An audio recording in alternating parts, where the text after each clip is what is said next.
നടിക്കെതിരായ അധിക്ഷേപപരമായ പരാമർശം നടത്തിയെന്ന പരാതിയിൽ രാഹുൽ ഈശ്വർ മുൻകൂർ ജാമ്യം തേടി. നോട്ടീസ് നൽകാതെയുള്ള അറസ്റ്റ് തടയണമെന്നാവശ്യപ്പെട്ടാണ് ഹൈക്കോടതിയെ സമീപിച്ചത്. അഹമ്മദ് മുജ്തബയുടെ വിവരങ്ങൾ നൽകാനായി. മുജ്തബ, മുഖ്യമന്ത്രിക്കടക്കം നടി പരാതി നൽകിയിരുന്നു. പെട്ടെന്നൊരു അറസ്റ്റിലേക്ക് നീങ്ങാനുള്ള സാധ്യത മുന്നിൽ കണ്ടായിരിക്കും രാഹുലിന്റെ നീക്കം. കൂടുതൽ വിവരം എന്താണ്?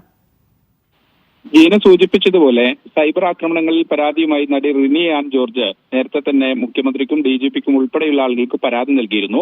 ആ പരാതിയിൽ പറയുന്നത് പേരെടുത്ത് പറഞ്ഞ രാഹുൽ ഈശ്വർ, ഷാജൻ സ്കറിയ ഉൾപ്പെടെയുള്ള ആളുകൾക്കെതിരെ പരാതിയിലുണ്ടായിരുന്നു. പ്രത്യേകിച്ച് യൂട്യൂബ്, ഫേസ്ബുക്ക് വീഡിയോകളുടെ ലിങ്കുകൾ സഹിതം തനിക്കെതിരെ കൃത്യമായി തന്നെ അധിക്ഷേപപരമായ ചില പരാമർശങ്ങളും അതോടൊപ്പം തന്നെ സാമൂഹ്യ മാധ്യമങ്ങളിലുള്ള പോസ്റ്റുകളും ഒക്കെ നടത്തുന്നു എന്നതുൾപ്പെടെയുള്ളതായിരുന്നു ആ പരാതിയിലുണ്ടായിരുന്നത്. ഈ പരാതിയുടെ കൂടി അടിസ്ഥാനത്തിൽ നേരത്തെ ജീന സൂചിപ്പിച്ചതുപോലെ ഒരുപക്ഷെ അറസ്റ്റ് ഉണ്ടായേക്കാമെന്നൊരു സാധ്യത മുൻനിർത്തിക്കൊണ്ടാണ് ഹൈക്കോടതിയിൽ മുൻകൂർ ജാമ്യാപേക്ഷ നൽകിയിരിക്കുന്നത്. അഭിഭാഷകൻ അലക്സ് കെ ജോൺ ഇന്ന് ഹൈക്കോടതിയിൽ ഈ വിഷയവുമായി ബന്ധപ്പെട്ട ഒരു ഹർജി ഫയൽ ചെയ്തിട്ടുണ്ട്. എന്തായാലും ഹർജി ഹൈക്കോടതി ഫയൽ സ്വീകരിച്ചിട്ടുണ്ട്. എന്ന് പരിഗണിക്കുന്നത് മറ്റന്നാൾ ഒരുപക്ഷെ പരിഗണനയ്ക്ക് വരാൻ സാധ്യതയുണ്ട്.